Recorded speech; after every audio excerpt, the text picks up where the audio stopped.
RBI ने बैंकों और एनबीएफसी के कंज्यूमर लोन पर रिस्क वेट 25 बेसिस पॉइंट्स बढ़ा दिया है। अब तक इस पर रिस्क वेट 100% था, जिसे बढ़ाकर 125% कर दिया गया है। इससे पहले आरबीआई के गवर्नर शक्तिकांत दास ने 6 अक्टूबर को अपने बयान में कहा था कि बैंकों को एनबीएफसी के कुछ खास तरह के कंज्यूमर लोन में ज्यादा ग्रोथ दिखी है। उन्होंने इसके मद्देनजर दोनों को इंटरनल सर्विलांस मैकेनिज्म को बढ़ाने को कहा था। इसका मकसद किसी तरह के सिस्टमेटिक रिस्क से बचना था। आरबीआई के इस कदम का असर 17 नवंबर को बैंकों और एनबीएफसी के स्टॉक्स पर देखने को मिला। इनमें तेज गिरावट आई। सवाल है कि केंद्रीय बैंक के इस कदम का बैंकों और एनबीएफसी पर किस तरह असर पड़ेगा। बैंकों और एनबीएफसी के ग्राहकों पर इसका क्या असर पड़ेगा।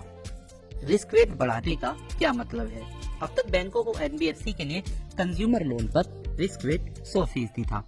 इसे बढ़ाकर 125% करने का मतलब है कि अब बैंकों और एनबीएफसी को ग्राहकों को कंज्यूमर लोन देने पर पहले से ज्यादा कैपिटल अलग रखना होगा। ग्राहक टीवी, एसी, फ्रिज जैसे कंज्यूमर गुड्स खरीदने के लिए लोन लेते हैं। इसे कंज्यूमर लोन कहा जाता है। पिछले कुछ सालों में लोन के इस सेगमेंट की ग्रोथ ज्यादा रही है। कंज्यूमर लोन में कौन कौन से लोन आते हैं।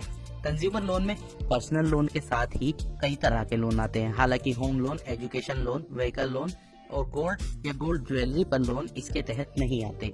आरबीआई के सर्कुलर में ये कहा गया है कि कंज्यूमर लोन एक तरह से अनसिक्योर्ड लोन होते हैं, इसलिए इसमें रिस्क ज्यादा होता है।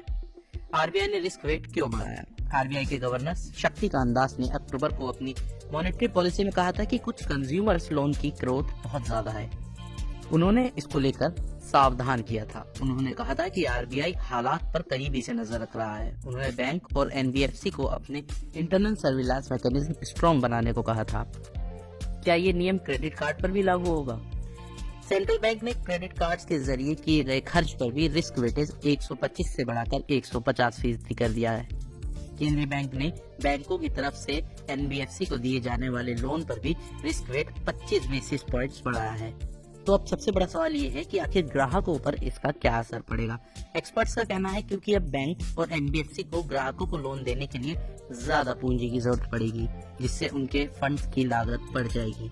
इसका बोझ वे ग्राहकों पर डालने की कोशिश करेंगे। इससे ऐसे सभी लोन का इंटरेस्ट बढ़ जाएगा। इसका मतलब है कि अब लोन पर पहले के मुकाबले ज्यादा ईएमआई ग्राहक को चुकानी पड़ेगी। कुल मिला के आपकी जेब पर ही इसका बोझ पड़ सकता है।